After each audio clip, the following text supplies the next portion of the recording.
what really happened.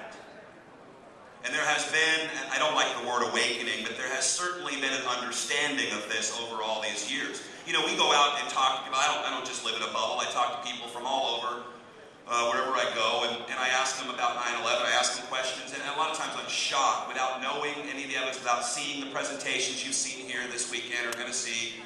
They just simply understand it. Yeah, I know. Obviously, that was an inside job.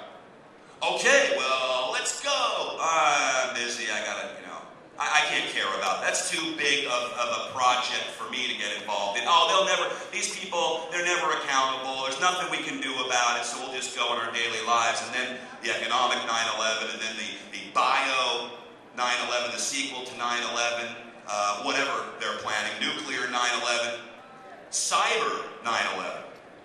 The Obama administration has a cyber security, again, remember that's control, a Cyber Control Act running out, not voted on, not debated, and you don't get to know about it. And one of the things, of course, they're going to do is look at people like Richard Gage and some of the speakers you see here, myself, and maybe some of you, and determine if our websites are inspiring terrorism.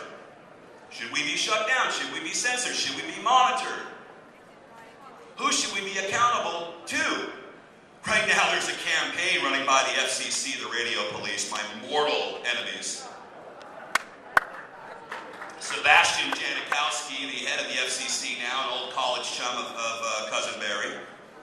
They want to save the internet from the corporations by writing laws.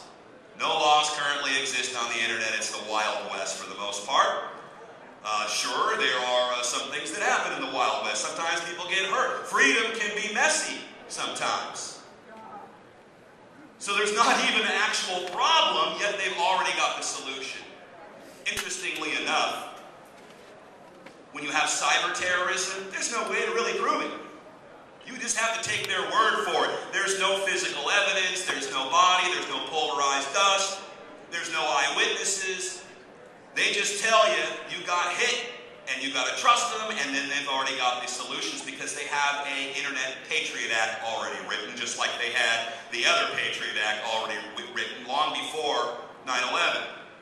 So the first problem, of course, is that people won't acknowledge that there was a crime.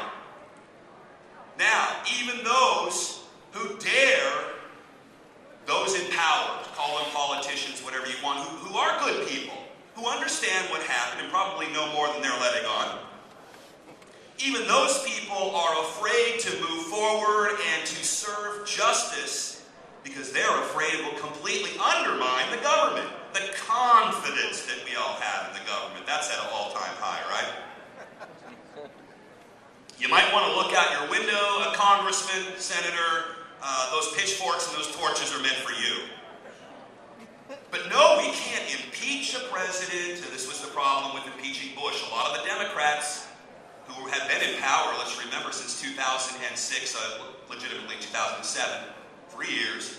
We don't want to impeach Bush for the myriad of crimes, let alone 9/11, because it would shake people's confidence in the government, and we can't have that. Again, look around. There is no more confidence in the government.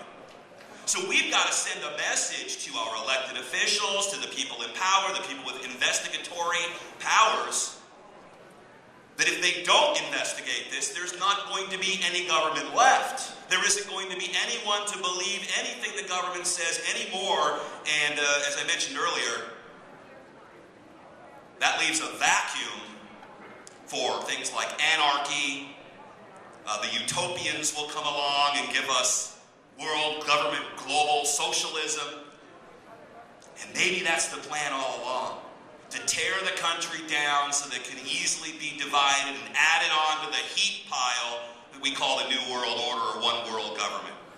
God, I hope people don't deny what's going on there, because you simply look at the European Union, the Asian Economic Community, the African Union, and you understand that regional government is a reality. When you listen to, for instance, Ron Van Puy, I call him, he is the puppet head currently of the European Union, who came out here a month or two ago and said 2009 is the year of world government. We sealed it with the G20 in Pittsburgh, not because of what they did outside, what they did inside. Gave all of your economic decision power making to a foreign body. And then they added on top of that Copenhagen. We saw them in Copenhagen. That was a brilliant failure on their part. But they're openly talking about it. 2 years ago, as I mentioned on my radio program, the European Union had its 50th anniversary. Anybody hear of it until 1987? Because they didn't bother to tell anybody. The point I'm making is that NAFTA, GATT, CAFTA, and maybe soon the Free Trade Area of the Americas is the North American Union. So when we get down to it, these people probably don't want to investigate, they don't want any accountability, and they don't care if the government falls because they've already got a plan to fill the vacuum. I want to talk about the Federal Reserve a little bit here, because when we're talking about wars, we have to understand what General Smedley Butler said. War is a racket. No, not just one war here, one war there. All wars are a racket, and nobody was more committed to fighting for the corporations than Smedley Butler, who, by the way, stopped a coup by Wall Street on FDR. Yeah, they went to him and tried to get him to overthrow and be the dictatorial president, and he wouldn't go with it. Pretended to go along, got all the evidence, gave the evidence to the powers that be, and that wasn't treason. Morgans, DuPonts, Rockefellers, still operating, still Pac-Manning everything in sight. Control your health care, control your education system, control your financial systems, control your communications, your media, and your government. What did Mayer, Amschel, Rothschild, Bauer say? I'm going to quote him twice in this speech, and this is the first one. Give me control of a nation's money supply, and I care not who makes the laws. What we have to understand about war is as long as war is profitable to the global super elite, I call them neo-pharaohs and their matrix moles, their water carriers.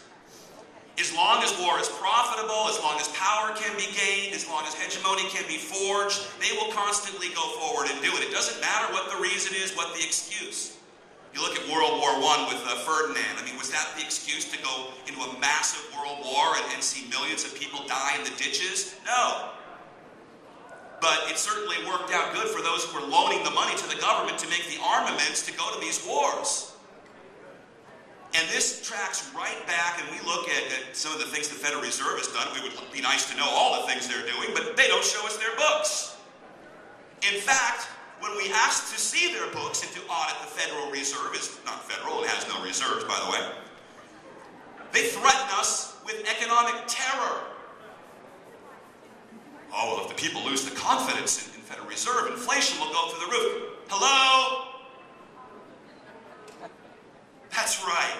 Their job is to cover up inflation, not to stop it, and to threaten you if you want to nose around in their books. How much interest do you pay to the Federal Reserve every year? Last I checked, it was estimated somewhere around $1.5 billion a day on top of extraneous loans and power moves. If we don't take these people down and stop these people and get rid of and end the Federal Reserve, we're going to continue having wars. We can end the bank